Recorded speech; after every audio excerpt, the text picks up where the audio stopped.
Welcome to our channel. ఇప్పుడు back part cut చేసుకున్నాం, front part cut చేసుకున్నాం, and ఇప్పుడు హ్యాండ్స్ కటింగ్. ఇప్పుడే ఈ ఉన్న పీస్లో ఇప్పుడు మనకి ఈ ఫోల్డింగ్ ఇంకో ఫోల్డింగ్ చేసుకుంటే డబల్ అనమాట, డబల్ ఫోల్డింగ్ అనమాట. ఇది చూసినారా, 1 2 ఇది 2 వస్తాయి అనమాట. అంటే 4 పీసెస్ అంటే 2 హ్యాండ్స్కి ఇలా డబల్ ఫోల్డ్ చేసేసుకొని ముందు ఇలా పెట్టేసేసుకోవాలి. వేస్తూ ఉంది దానికి. తర్వాత ముందే ఇప్పుడు నార్మల్ బ్లౌజెస్ కంటే డబుల్ ఫోల్డ్ చేసుకొని మనం హెమ్మింగ్ చేస్తాం కాబట్టి మనం ఇక్కడ ఎక్కువ తీసుకోవాలి. బట్ ఇది తిరిగేసి కుట్టడమో లేకపోతే గోట్ వేయడమే కాబట్టి ఒక 1/2 ఇంచు చాలండి. నేను ఎప్పుడైనా హ్యాండ్స్కి ఇలా ఎడ్జ్లు ఉన్న క్లాత్ తీసుకుంటా, అట్లా వచ్చేటట్టు కట్ చేసుకుంటా. అప్పుడు అనేది మనకి ఎక్కువ క్లాత్ పట్టుకోకుండా కటింగ్ అసలు చాలా బాగుంటాయి, పీసులు లేకపోకుండా ఉంటుంది అని చెప్పి నేను ఎలా ఎడ్జ్లు ఉన్నట్లే క్లాత్ కూడా పెట్టుకునే విధానం ఉంటుంది. అది మీకు జూమ్ చేసి ఈసారి నేను కటింగ్ చేసేటప్పుడు మీకు క్లియర్గా చెప్తాను. ఇలా డైరెక్ట్గా హ్యాండ్ పెట్టేసేసుకొని తిరగలు తీసేసి ఇలా హ్యాండ్ పెట్టేసుకోవాలి. చూస్తున్నారు కదా, ఇలా ఇలా ముడతలు లేకోకుండా డైరెక్ట్గా పెట్టేసుకోవాలి. ఇది ఖర్చుకుంచానని చెప్పి అట్లా పెట్టేశాను. అండ్ ఇప్పుడు ఇక్కడికి ఎట్లా వచ్చింది, ఇక్కడికి వచ్చింది కుట్టు. జూమ్ చేయమ్మా, ఇక్కడికి వచ్చింది కుట్టు. దీనికి ఒక 1/2 ఇంచు అనేది పెట్టమన్నారు. ఒకవేళ వాళ్ళు హ్యాండ్స్ ఇంకా పొడవు పెట్టమన్నారు అనుకోండి, ఎంత పొడవు పెట్టమన్నారు అనేది వాళ్ళు చెప్తారు. అప్పుడు ఏం చేయాలంటే ఇలా చేసుకోకూడదు. వాళ్ళు ఎంత పొడవు పెట్టమన్నారో ఇక్కడ కొలిచేసుకొని ఇది స్ట్రైట్గా ఒక లైన్ గీసుకున్న తర్వాత ఇక్కడి నుంచి మెజర్మెంట్ తీసుకోండి ఆది జాకెట్ ప్రకారం. లేదు వాళ్ళు సైజ్ తగ్గిమన్నారు అనుకోండి, ఇక్కడ నుంచి ఇప్పుడు ఇలా పెట్టుకుంటాం కాబట్టి పెట్టుకున్నప్పుడు సైజ్ తగ్గిమన్నప్పుడు ఏం చేయాలంటే, ఇప్పుడు ఎంత పొడవు తగ్గిమన్నారంటే 1 ఇంచు అనుకోండి. ఇప్పుడు మనం మార్క్ చేసుకున్నాం కదా, ఇప్పుడు దీని ప్రకారం దీనికి ఒక 1 ఇంచ్ అంటే ఇక్కడికి 1 ఇంచ్ తగ్గిమన్నారు అనుకోండి, అప్పుడు ఇక్కడ మార్క్ చేసుకొని ఇక్కడి నుంచి హ్యాండ్ కటింగ్ అనేది చేసుకోవాలి. అంటే ఇప్పుడు నాకు ఇక్కడికి వచ్చింది అనమాట. ఇది నేను డైరెక్ట్ పెట్టేస్తున్నా, వాళ్ళకి తగ్గించేది అండ్ హ్యాండ్ పొడవు పెంచేది ఏం లేదు.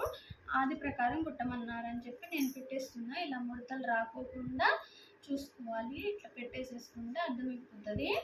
అండ్ చూస్తున్నారు కదా, ఇప్పుడు ఇది ఇక్కడికి ఖర్చు కుట్టు ఇక్కడికి వచ్చింది అంటే ఖర్చు ఇక్కడికి వస్తుంది కిందికి. అప్పుడు దీని ఒక క్రాస్, ఇదంతా ఖర్చు అనమాట. ఇక్కడ కుట్టు వచ్చింది చూస్తున్నారు కదా, ఎక్స్ట్రా ఖర్చు అనేది ఉంచుకోవాలి. ఎందుకంటే ఇప్పుడు మనం ఆల్రెడీ బ్యాక్ పార్ట్కి ఎక్స్ట్రా అనేది కొంచెం తీసుకున్నాం కాబట్టి దీనికి మ్యాచ్ అవుతుంది. లేదనుకో, అమ్మ ఎందుకు తక్కువ వస్తుందో ఏందని చెప్పి మళ్ళీ బ్లౌజ్ ఎక్కడ ఖరాబ్ అయిందో అని టెన్షన్ వస్తుంది. అలా రాకోకుండా ఇది కూడా కొంచెం ఎక్స్ట్రా తీసుకుంటే ఏం పోదు కదా, అట్లా తీసుకుంటే ఎక్స్ట్రా ఉంటే ఒకవేళ జాయింట్ చేసిన తర్వాత కట్ చేసుకోవచ్చు, వేస్ట్ ఆఫ్ క్లాత్. దీనికి 1 ఇంచ్ చూస్తున్నారు కదా, 1 ఇంచ్ కాడ ఇక్కడ మార్క్ చేసుకొని స్ట్రైట్ లైన్ గీసుకోవాలి. స్ట్రైట్ లైన్ గీసుకున్న తర్వాతకి నేనైతే డైరెక్ట్ కట్ చేస్తే ఇక్కడ ఒక గీత, ఇక్కడ ఒక మార్క్, ఇవన్నీ నేనేం చెయ్యను. నేను డైరెక్ట్గా కట్ చేసుకుంటా. చూడండి, ఇలా రౌండ్ తీసిన తర్వాత ఇట్లా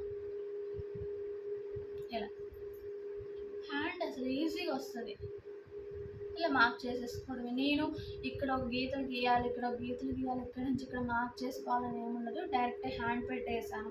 ఒకవేళ డైరెక్ట్గా ఇది లేదు, మనకి మెజర్మెంటే ఇచ్చారు అనుకోండి, ఇప్పుడు చెప్తున్నానుగా వినండి. అండ్ ఫస్ట్ వాళ్ళు పొడవు చూసుకుంటాం.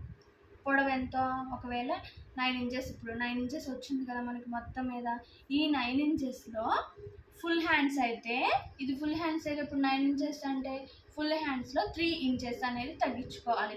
అంటే 9లో నుంచి 3 తీసేస్తే ఎంత వస్తుంది? 9లో నుంచి 3 తీసేస్తే 1 2 3 6 వస్తుంది. ఆ 6 ఇంచెస్ అనేది ఇక్కడ మనం పెట్టేసేసుకోవాలి. అట్లా లేదనుకో, ఇక్కడ మనకి 5 వచ్చింది, లేకపోతే 6 వచ్చింది. ఇప్పుడు 6 ఇంచెస్ వచ్చింది అనుకో, 6 ఇంచెస్ అంటే ఇది హాఫ్ హ్యాండ్స్ కాబట్టి 2.5 తీసుకోవాలి. నీకు 2.5 తీసేసుకొని ఇక్కడ 6 నుంచి 2.5 తీసేస్తే ఎంత వస్తుంది? 3.5. ఈ 3.5 అనేది ఇక్కడ మార్క్ చేసుకోవాలి. అలా అంటే పొడవు చేతులకి ఏమో 3/4 హ్యాండ్స్కి ఏమో 3 ఇంచెస్ ఇక్కడ లెంత్ అనేది తగ్గించుకోవాలి. అండ్ లేకపోతే హాఫ్ హ్యాండ్స్ అనుకోండి 2.5 తీసుకోవాలి.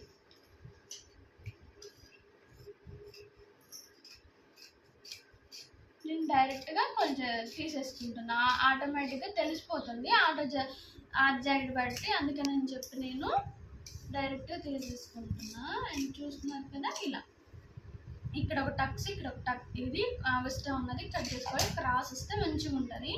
ఇక్కడ టక్స్ పెట్టుకున్నాను ఎందుకంటే షోల్డర్ కాడ జాయింట్ కాడ ఇక్కడ వస్తుందని చెప్పి మనకు గుర్తుంటుంది. ఓకేనండి, అర్థమైంది అనుకుంటున్నాను. మీకు అర్థం కాకపోతే మళ్ళీ కామెంట్ చేయండి నాకు, నేను ఏంటనేది కూడా మీకు ఎక్స్ప్లెయిన్ చేస్తాను. మళ్ళీ వీడియో తీసి పెడతాను. ఓకేనండి, బాయ్.